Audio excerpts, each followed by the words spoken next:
नमस्कार, आप देख रहे हैं देवभूमि इनसाइडर। मैं हूं आपके साथ रश्मि पंवार महर। अभी हमारे साथ मौजूद हैं देहरादून की राजपुर विधानसभा सीट से विधायक खजान दास। अ, विधायक जी, अभी 2022 विधानसभा चुनाव अगले महीने ही है। आपका 5 साल का कार्यकाल अभी पूरा होने वाला है। किस तरह से देखते हैं अपने 5 साल के कार्यकाल को? देखिए, भारतीय जनता पार्टी की सरकार रही 5 साल तक, और इसमें जो कार्यकाल 5 साल का रहा है बहुत ही सकारात्मक और अच्छा रहा है। जनता का समर्थन जिस प्रकार से मिला था जब 2017 में चुनाव जीत करके आए थे, और जो वादे जनता के बीच में उस समय किए थे, अधिकतर उसमें काम भी हुआ है। हमने जो धरातल में बोला था उसको धरातल में उतारा भी। अ, जो आपकी राजपुर विधानसभा सीट है उसमें कई इलाके ऐसे हैं जो वीआईपी इलाके हैं। उसके साथ साथ मलिन बस्तियां भी काफ़ी हैं। लगभग 55% लोग जो है वो मलिन बस्तियों से आते हैं।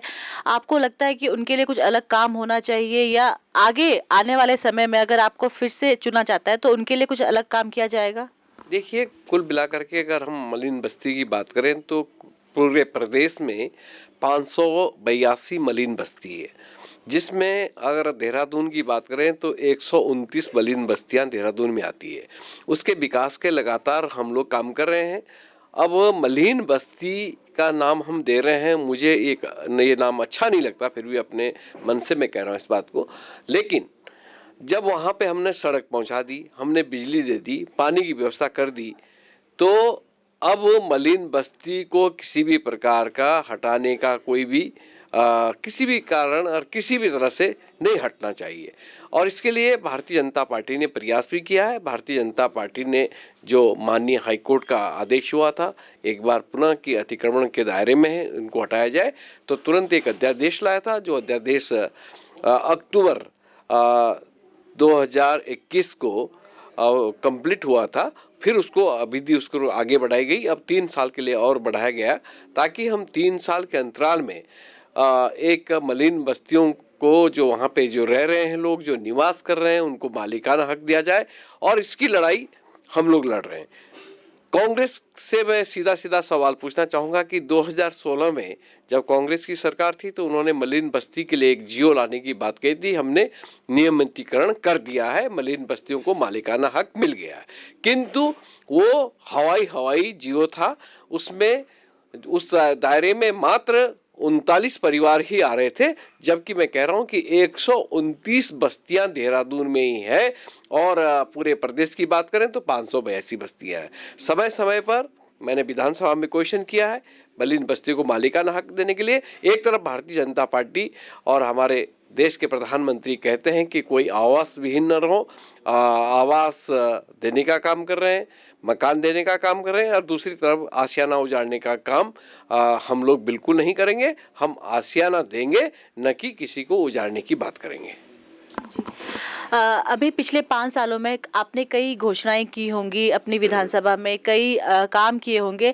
कौन से घोषणा है या काम है जो आपको अपनी सबसे बड़ी उपलब्धि लगती है? देखिए, मुझे सबसे बड़ी उपलब्धि तो काम ज़्यादा बड़ा नहीं है, छोटा सा काम है, किंतु मलिन बस्ती के ऊपर एक विद्युत लाइन 33 केवी की गुजर रही थी, जिसमें बहुत बड़ा हादसा भी हो गया था। 5 लोगों की जान चली गई थी। पूर्व सरकार ने अपने नेताओं के छत से उसको हटाने का काम किया, किंतु बस्ती वालों के क्षेत्र से नहीं हटाया गया। सबसे पहले जब राजपुर क्षेत्र की महान जनता ने मुझे विधायक चुन करके भेजा तो मेरा ध्यान उस ओर गया।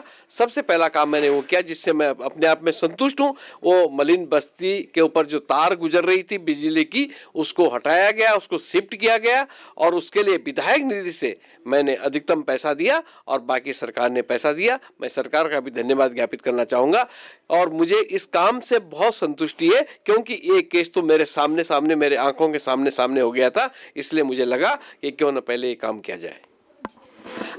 5 साल पहले जब आप विधायक बने तो आपने कई सपने सोचे होंगे।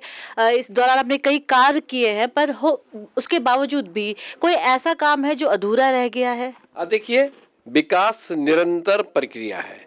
विकास पहले भी होता आया है, आज भी हो रहा है, आगे भी होगा।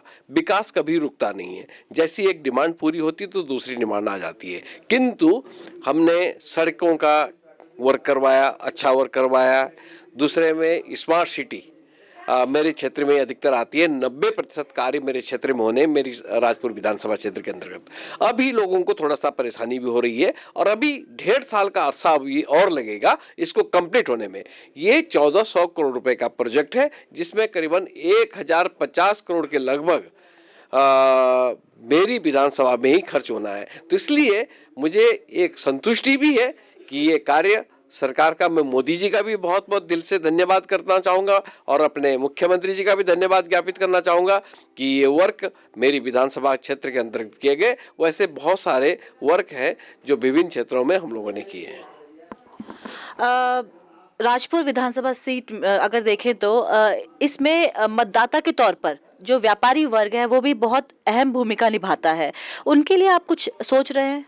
देखिए, व्यापारियों की अहम भूमिका है। जैसे मैं कहूँगी पलटन बाजार एक ऐतिहासिक क्षेत्र है। कभी पलटन उस क्षेत्र से गुजरती थी और आज एक मशहूर मार्केट और मशहूर बाजार देहरादून को एक नई ऊर्जा देने का काम करता है, वो है हमारा पलटन बाजार।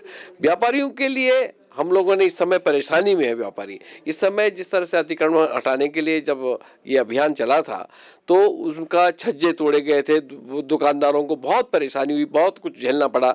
इसलिए सबसे पहले मैंने स्मार्ट सिटी के अधिकारियों से बातचीत की और मैंने भी स्वयं बात की। माननीय मुख्यमंत्री जी ने इस बात को स्वीकार किया और उनके छज्जों के निर्माण के लिए 5 करोड़ रुपए के लगभग की धनराशि स्वीकृत की है, जिसका काम आदर्श आचार संहिता के खत्म हो जाने के बाद तुरंत ये काम होंगे।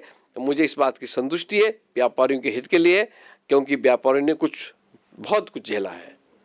जो 5 साल का कार्यकाल है आपका, उसमें पिछले 2 साल अगर देखें तो वो कोरोना की वजह से काफ़ी प्रभावित हुए हैं।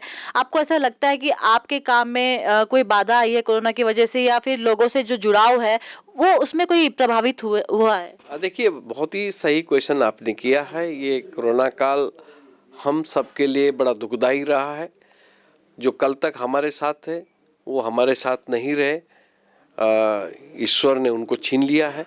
पूरे भारत में नहीं, पूरे विश्व में कोरोना की आहट से सब लोग बहुत ज़्यादा सहम गए। पूरा भारत सहम गया। उत्तराखंड भी अछूता नहीं है, उत्तराखंड ने भी बहुत कुछ झेला है। इस 2 साल के पीरियड में कोरोना काल अभी भी चल रहा है। अभी भी ऐसा नहीं कि कोरोना से हमको मुक्ति मिली है, अभी भी हम कोरोना को झेल रहे हैं। फिर भी विकास कार्य इससे प्रभावित हुए हैं। जो रफ्तार हमारी तीव्र गति से चल रही थी उसमें थोड़ा ब्रेक लगा है, क्योंकि कोरोना काल से न बाहर निकला, लोगों को परेशानी हुई। किंतु हमारी सरकार ने जितना योगदान होना चाहिए था, जो सरकार की एक भूमिका होती है, उस जिम्मेदारी को नरेंद्र भाई मोदी जी ने उसको निभाया। उन्होंने प्रत्येक राज्य को, माननीय मुख्यमंत्रियों को निर्देशित किया, उसके तहत किसी को राशन की कमी न हो। कोई जैसे जो प्लान कर रहा था, जो हमारे उत्तराखंड के लोग जो विभिन्न क्षेत्रों में, विभिन्न प्रदेशों में और विदेशों में भी सर्विस कर रहे थे, वो सारे लोग घर आए। उनको राशन की व्यवस्था कैसे की जाए, उनको रोजगार की व्यवस्था कैसी की जाए, ये हमारे मुख्यमंत्री जी ने और हमारी सरकार ने इसको किया है। आखिरी सवाल मैं ये पूछना चाहूँगी कि अगर 2022 विधानसभा चुनाव के दौरान और इसके बाद अगर जनता आपको फिर से मौका देती है तो सबसे पहला काम आप कौन सा करना चाहेंगे राजपुर विधानसभा के लिए? देखिए, सबसे पहला काम मेरा एक तो मलिन बस्तियों का है कि वो मेरे अभी पूरा काम नहीं हुआ है। हालांकि आधा मालिकाना हक टैक्स के रूप में नगर निगम ने जो लगाया है, आधा मालिकाना हक उनको मिल गया। किंतु मेरा सबसे बड़ा काम यह है कि मैं उनको मालिकाना हक दिलवाऊंगा। ये मेरी कोशिश होगी एज ए विधायक के नाते। यदि राजपुर क्षेत्र की जनता मुझे पुनः विधायक चुनती है, बाकी स्मार्ट सिटी का जो काम अधूरा है उस कार्य को प्राथमिकता से करना, ये मेरा परम कर्तव्य होगा। ये थे हमारे साथ देहरादून की राजपुर विधानसभा सीट से विधायक खजान दास, जिन्होंने अपने कार्यकाल और उपलब्धियों के बारे में हमसे चर्चा की। कैमरामैन आशु के साथ रश्मि पंवार, देवभूमि इनसाइडर। आज ही डाउनलोड करें देवभूमि इनसाइडर ऐप।